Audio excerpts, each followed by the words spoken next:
안녕하세요. 저희는 오늘 오디오북 코멘터리를 제작하게 된 경희대학교 아프리카 연구소 학생연구원 하지원 신승재입니다.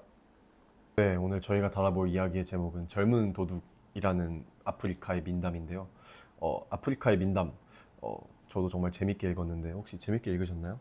네, 저도 재밌게 읽었는데요. 재밌게 읽다 보니까 이 부분에 대해서 좀 더 궁금한 지점들이 생겨서 한번 자료 조사도 해보고 또 이제 이것과 관련해서 조금 공부도 해보고 해보았습니다. 혹시 승자님께서는 이걸 읽으시면서 어떤 생각이 드셨었나요? 네, 이게 아무래도 민담이다 보니까 저희 한국에 있는 고전소설들과 좀 관련해서 좀 연결해서 생각해 보기도 하고 어떠한 그런 이 아프리카 민담, 이 지역이 갖고 있는 아프리카 지역에 대한 그런 특징에 대해서 생각해 보면서 한번 읽어봤는데요. 지연 씨는 어떤 생각하면서 읽으셨어요? 저도 비슷한 지점들에서 뭔가 연구할 거리를 찾아보면서 네, 이것에 관해서 좀 더 알아봤습니다. 그러면 오늘 다뤄볼 이 아프리카 해안지담의 민담의 어떤 줄거리에 대해서 조금 설명을 해주실 수 있으실까요? 이 이야기의 서사 구조 중에 첫 번째 단계는 예언자의 예언으로 시작되는데요. 만약 당신이 결혼한다면 반드시 아이를 낳을 것입니다. 매우 잘생긴 아들 말입니다. 하지만 그에겐 한 가지 결점이 있을 겁니다. 그는 도둑이 될 것인데 보통 도둑이 아니지요. 역사상 가장 큰 도둑이 될 것입니다. 상관없소. 도둑이 된다 하더라도 상관없소. 나는 아들을 원하오. 네, 여기에서 예언자는 두 가지를 지적하는데요. 첫 번째는 아들이 태어난다는 것이고, 두 번째는 그가 역사상 가장 큰 도둑이 된다는 점입니다. 아버지는 전자를 원했기 때문에 후자를 감수하겠다고 선언을 하죠. 하지만 막상 아들이 태어나자 그는 곧바로 말을 뒤집고 운명을 회피하는 데 착수합니다. 그래서 아버지의 대책은 아들을 세상으로부터 완전히 격리시켜 놓는 것이었습니다. 네, 그래서 이 원문의 말을 빌려보면 마을에서 조금 떨어진 곳에 집을 지어 아이를 그곳에 살게 했다. 선생은 매일 아침 그곳에 와서 하루 종일 가르치고 저녁이 되어서야 집으로 돌아갔다. 다른 사람을 만나지 않으면 도둑질을 가르쳐줄 사람도 없을 것이니 예언자들이 말한 운명을 피할 수 있을 것이라고 생각했기 때문이다. 그래서 도둑질은 누가 가르쳐줘야 배우는 것이니 배울 곳이 없다면 아들이 도둑이 될 리가 없다고 생각한 것이 아버지의 계산이었습니다. 그러나 소년에게 정말 필요했던 건 도둑질 기술이 아닌 세상의 소식이었고 그 소식을 매일 아침 문 앞까지 배달해주던 이가 바로 아버지가 허락한 단 한 명의 예외인 선생님이었던 것이죠. 결국 아들의 성장을 위해 남겨두었던 그 유일한 통로가 아들을 진정한 도둑으로 만들고 말게 됩니다. 네, 그렇죠. 그래서 진짜 도둑이 되려는 아들은 이제 세 번의 절도를 합니다. 술탄의 말을 원문에서 빌려보면은 말은 혼자서 운동을 나가고 혼자서 마구간으로 돌아오는데 매우 강하고 빠르다는 것이었다. 선생은 그를 평평한 지붕 위로 데려가 궁전과 그 주변을 가리켜 보여주었다.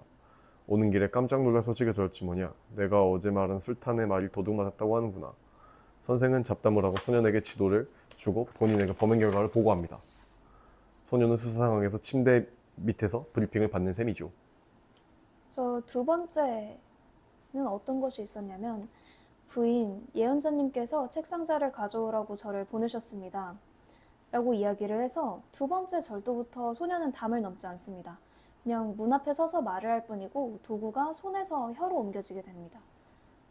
그리고 이제 세 번째는 어떤 절도를 저지르나요? 네, 세 번째는 바로 마법사의 주술 가방인데요. 하지만 공교롭게도 이거 참 난처한 일군요. 라는 원문의 말로 시작됩니다. 어제 예언자가 같은 방식으로 책을 도둑 맞았다고 들었어요. 근데 대답합니다. 걱정 말거라 얘야. 넌 도둑이 아니잖니? 그래서 소녀는 묻지도 않은 말을 스스로 꺼내면서 의심의 씨앗을 자기 손으로 심어요. 그리고 상대는 그 씨앗을 제 손으로 기꺼이 뽑아냅니다. 부인은 소년을 본 적도 아는 것도 없으면서 확신하죠. 어린아이니까 예의 바르니까. 도둑이라면 저런 말을 먼저 꺼낼 리가 없으니까요. 그러나 진짜 도둑은 도둑처럼 보이지 않기에 도둑질할 수 있는 법입니다. 네, 그래서 이 서사에서는 민담의 관습적인 3회 반복이 작동을 하되 각 회차는 단순한 반복이 아닌 계단식 상승을 이룹니다. 그래서 틀은 매번 동일합니다. 선생이 아침 늦게 오고 소년이 이유를 묻고 선생이 소식을 전하면서 손가락으로 위치를 가리키면 그날 밤 소년이 움직이는 식입니다. 이 반복의 틀에서 표적은 말에서 마법책, 그리고 주술 가방으로 옮겨가면서 단순한 재물에서 진실을 찾는 도구로 심화됩니다. 네, 그런데요. 도둑질의 수단 역시 단순 침입에서 사칭으로, 한 발 앞서 선수를 치는 사칭으로 고도화되어 소년이 마주하는 상대 또한 마국간지기에서 예언자의 아내, 마법사의 아내로 나아가는데 뒤로 갈수록 더 경계해야 할 상대임에도 소녀는 도리어 그들을 더 손쉽게 무장해제시킵니다. 그렇게 네 번째 단계인 술탄에 이르는 전개는 결코 억지스럽지 않은데요. 네, 그래서 이러한 절도를 저지르고 서사의 절정 단계가 나오게 됩니다. 그 부분을 조금 발췌해서 읽어드리겠습니다. 오늘 밤 술탄이 직접 도둑을 찾으러 간단다. 잘 됐네요. 술탄의 지혜는 위대하니까요. 이것은 무엇입니까? 제가 직접 해봐도 될까요? 어떻게 작동하는지 보고 싶습니다. 부인께서 직접 하시긴 힘드실 터이니 내가 직접 시범을 보여드리이다. 네, 그렇죠. 방금 지연이가 말한 것 같이 이 이야기의 절정에서 소년이 쓰는 말은 딱 두 가지인데요. 질문이랑 요청. 술탄이 자신의 발에 족쇄를 채우고 목에 쇠사슬을 감게 만듭니다. 술탄을 묶은 건 소년의 힘이 아닌 술탄의 예의였습니다. 여성 앞에서 힘든 일을 대신해주는 몸의 배습관이 그를 가두는데요. 이는 마법사의 아내를 무너뜨린 것과 같은 원리로 소년은 언제나 상대가 이미 가지고 있는 것을 지렛대로 사용합니다. 네, 그래서 마지막 단계인데요. 감옥에서 술탄을 구해내는 자에게는 그가 저지른 모든 죄를 사면해주겠다 라고 술탄이 어떠한 미션을 하나 걸게 됩니다. 그러면서 이제 소녀는 자신이 훔쳤던 말과 예언자의 마법책, 마법사의 주술 가방, 여성의 옷과 보석, 그리고 병사들의 무기와 옷을 모두 가지고 궁전에 도착을 하게 됩니다. 술탄은 소년의 이야기를 모두 듣고는 그가 정말로 매우 현명한 청년이라고 이야기를 하면서 그를 자신의 와지르로 임명을 하게 되는데요. 아, 정말요? 네. 사실 이 이야기의 결말에 가장 놀라운 대목인 것 같네요. 그렇게 도둑질을 많이 해놓고서 결국에는 술탄은 그에게 벌을 내리는 대신 재상의 자리에 앉히네요. 그래서 겉으로는 지혜에 대한 상이지만 나라를 통째로 무너뜨릴 수 있음을 증명해 보인 그런 사람을 밖에 가두는 것보단 안에 자신의 사람을 두는 편이 안전하다는 거겠죠? 네, 그런 것 같습니다. 그래서 저는 이 부분을 읽어보면서 이 서사 구조가 오이디푸스 신화도 닮은 부분이 있다고 생각이 들었는데요. 정말요? 네. 혹시 오이디푸스 신화의 줄거리를 알고 계신가요? 모르겠는데 혹시 설명 좀 해줄 수 있나요? 네, 그럼 제가 설명을 해드리겠습니다. 오이디푸스 신화의 줄거리는 어떤 왕과 왕자의 이야기인데요. 네. 테바이의 왕 라이오스라는 사람이 있었습니다. 그 라이오스는 아들이 자신을 죽이고 아내와 결혼한다는 신탁을 듣고 갓 태어난 아기를 산에 버리지만 아기는 살아남아서 이웃 나라의 왕자로 자라게 됩니다. 이렇게 자란 이 아이의 이름이 오이디푸스인데요. 청년이 된 오이디푸스는 같은 신탁을 듣고 양부모를 친부모로 생각을 해서 그를 지키려고 고향을 떠나는데 그 길에서 시비 끝에 죽이게 된 노인이 바로 자신의 친부인 라이오스였습니다. 이어서 이제 스핑크스의 수수께끼를 풀어서 테바이를 구한 오이디푸스는 상으로 왕위와 과부가 된 왕비를 얻었는데 그 왕비가 바로 자신의 친모였던 것이죠. 그래서 세월이 지나서 역병이 돌자 그는 선왕을 살해한 사람을 이제 찾는 수사를 직접 지휘를 하다가 결국에는 범인이 자기 자신이라는 것을 알아내게 됩니다. 이 사실을 알게 된 자신의 친모이자 아내인 이오카스테는 목을 메고 오이디푸스는 그녀의 브로치로 자신의 두 눈을 찌른 뒤 테바이를 떠난다라는 이야기입니다. 그러면은 젊은 도둑과 오이디푸스 신화는 이야기의 구조가 약간 자식에 관한 예언이 내려지고 부모가 이를 피하고자 자식을 격리하지만 그조차 도리어 예언을 실현하는 그런 첫 번째 출발점이 되는 점에서 어떻게 보면 이야기 구조가 같네요. 네, 그렇다고 말할 수 있을 것 같습니다. 그래서 하지만 다만 어떤 회피가 예언의 조건이 되는 방식은 조금 다른데요. 오이디푸스는 신탁을 알고 도망쳤지만 네. 그 도망이 결국 자신의 운명을 어떤 삼거리로 인도를 하게 됩니다. 그는 운명과 격렬히 싸웠기 때문에 운명에 패배한다는 어떤 아이러니를 보여줍니다. 반면 여기 이 아프리카 민담에 나오는 소년의 아버지의 격리 방식은 바깥 세상을 차단하는 대신 단 하나의 통로, 그러니까 어떤 가르침이라는 단 하나의 통로를 남겨둔 것이고 그 좁은 통로가 도리어 소년에게 어떤 도둑질을 할 만한 계기가 되는 것이기 때문에 조금의 차이는 있다고 말할 수 있을 것 같습니다. 혹시 그러면 뭐 진짜 차이가 혹시 뭐 어디서 드러나는지 물어봐도 될까요? 오이디푸스와 이 아프리카 민담의 진짜 차이를 따지자면 네. 두 이야기 모두 어떠한 범죄 혹은 수사극의 형태를 띠지만 네. 오이디푸스는 범인을 잡겠다고 나섰다가 결국 자신을 잡고 파멸하게 된다는 차이점이 있고 반면 소녀는 자신을 쫓는 수사 상황을 실시간으로 중계를 받으면서 다음 표적, 그러니까 다음 범죄 대상을 골라낸다는 특징이 있습니다. 그래서 오이디푸스 이야기에서 주인공은 진실을 모르지만 이 이야기에서는 진실을 모르는 사람이 주인공을 제외한 전원입니다. 그러니까 오이디푸스 신화의 완전히 반대격이 이 이야기라고도 말할 수 있을 것 같습니다. 네, 그래서 네. 오이디푸스 신화가 비극이라면 이 네. 이야기는 하나의 사기극이라고도 이야기할 수 있을 것 같습니다. 그래서 정말 네, 이토록 그 같은 오래된 신화적인 민담이자 이야기면서도 정말 비슷한 서사 구조를 가지지만 이렇게 다른 이야기를 살펴봤는데요. 혹시 이 차이가 오이디푸스 신화는 유럽에서 온 신화라면은 이게 아프리카에서 온 민담이어서 혹시 제가 다르다고 받아들여도 될까요? 이 이야기가 물론 지역적인 차이도 있겠지만은 네. 사실 이 이야기가 이렇게 달라지게 된 배경에는 예언의 내용, 그러니까 직접적인 어떤 줄거리의 차이도 있는데요. 네. 특히 그리스 로마 신화 같은 데서 자주 등장하는 어떤 비극의 소재인 근친상간이라든지 네. 뭐 부친 사례와 같은 어떤 그런 모티프들은 뭐 이제 유럽 문화권의 특성이라고도 이야기를 할 수 있을 것 같습니다. 네. 그러면 이제 유럽 문화권의 특성을 좀 살펴봤으니 한번 아프리카 네. 동부 해안의 특성을 한번 혹시 물어봐도 될까요? 네. 우선 아프리카 동부 해안지대 민담의 특성으로는 이 지역이 스와힐리어를 사용한다는 특징이 있습니다. 그래서 이 스와힐리의 구비 문학은 소말리아 남부부터 탄자니아 연안에 이르는 스와힐리 해안의 역사적 그리고 지리적인 특성을 고스란히 담고 있는 어떤 한 그릇으로 작용을 합니다. 그래서 이 문학 체계를 이해하는 핵심은 언어와 문화의 융합성에 있는데요. 스와힐리어라는 명칭 자체는 아랍어로 해안을 뜻하는 사와힐에서 유래를 했습니다. 그래서 스와힐리어는 아프리카 토착 반투의 문법 체계에 아랍어의 어휘가 약간 한 35%가량 섞여서 탄생한 언어입니다. 네. 그래서 스와힐리 구비문학 역시 이러한 언어적 특성을 그대로 복제를 하는데요. 아프리카 전통의 구전 서사 구조 위에 인도항의 해상 무역을 통해 유입된 이슬람과 아랍 문화의 색채를 입혀서 대륙의 어떤 다른 내륙 지역에선 찾아보기 힘든 매우 독특한 융합적인 문학 체계를 완성을 시킵니다. 혹시 그러면은 그런 민담들의 어떠한 특징들이 있나요? 하이브리드 문학이라고 하셨는데. 네, 민담들의 특징은 크게 네 가지로 분류를 할 수 있는데요. 네. 뭐 이 중은 이제 트릭스터 원형의 발달과 지혜의 숭상, 네. 혹은 이슬람 아랍 문화의 종교적이고 언어적인 혼용, 그리고 상업 도시로서의 어떤 고도화된 사법이나 뭐 행정체계 반영과 같은 특징들이 있습니다. 그래서 네. 제가 우선은 트릭스터 원형 발달과 지혜의 숭상에 대해서 조금 설명을 드리겠습니다. 네. 그래서 이 민담은 완력이나 물리적인 힘보다는 지혜와 기질을 극도로 숭상하는 스와힐리 문학 특유의 트릭스터 문법을 따릅니다. 네. 그래서 작중 소녀는 검술이나 신체적 대결을 전혀 벌이지 않고 대신 그렇죠. 네. 상대방의 어떤 방심 그리고 인간적인 허점을 철저히 이용을 합니다. 남편을 사칭해서 예언자 마법사의 아내들을 속인다든지 혹은 아름다운 여성으로 변장을 해서 술탄의 어떤 성적인 욕망과 방심을 자극하여 그를 역으로 쇠사슬에 묶는 방식이 대표적이라고 말할 수 있습니다. 두 번째는 무엇인가요? 네, 두 번째는 이슬람 아랍 문화의 종교 언어적 혼용인데요. 네.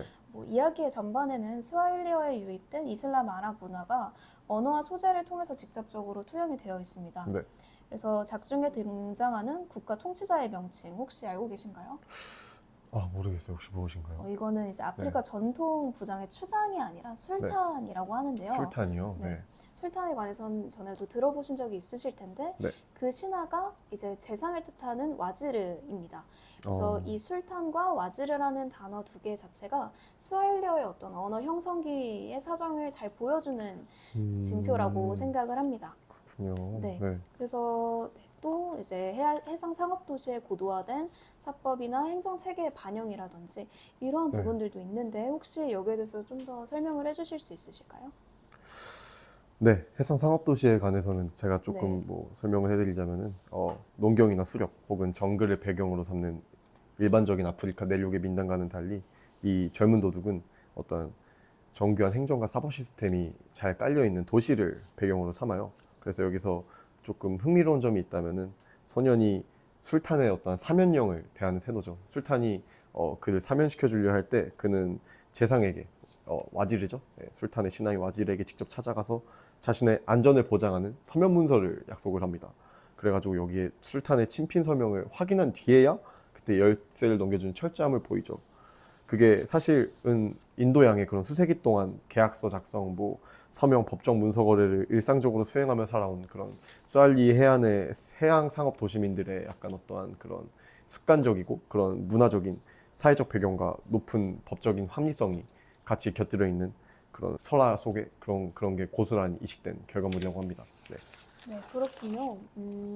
마지막으로 이 민담의 어떤 특성 중에 하나를 좀 더 설명을 드리자면 네. 그것은 실용주의적인 타협과 도덕관이라는 것인데요. 네. 앞에서 들어보셔서 아시겠지만 사실 도둑질을 한 사람에게 어떤 재상이라는 높은 자리를 주는 것, 높은 사회적 지위를 부여하는 것이 우리가 보기에는 조금 불합리하게 보이기도 하는 것 같습니다. 네.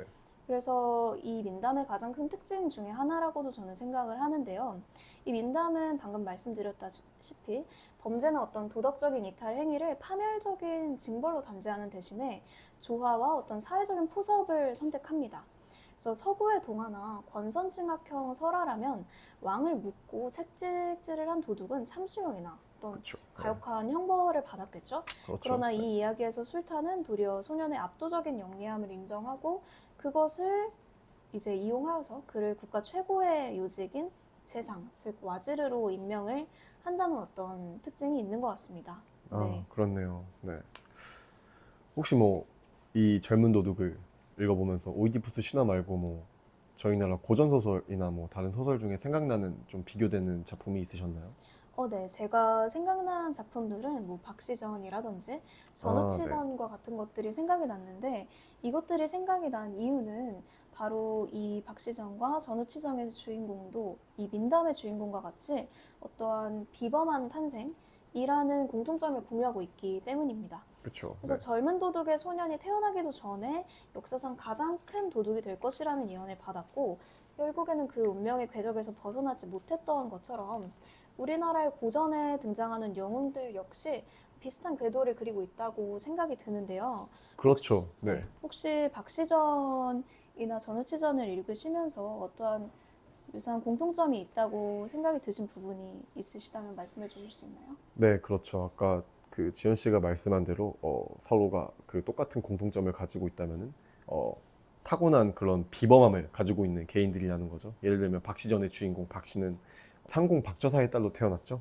그래가지고 신성계보의 그런 신성한 기운을 타고났지만 전생의 업보로 조금 외관이 좋지 않은 그런 허물을 쓰고 태어나는 비극적인 그런 운명을 지녔는데요.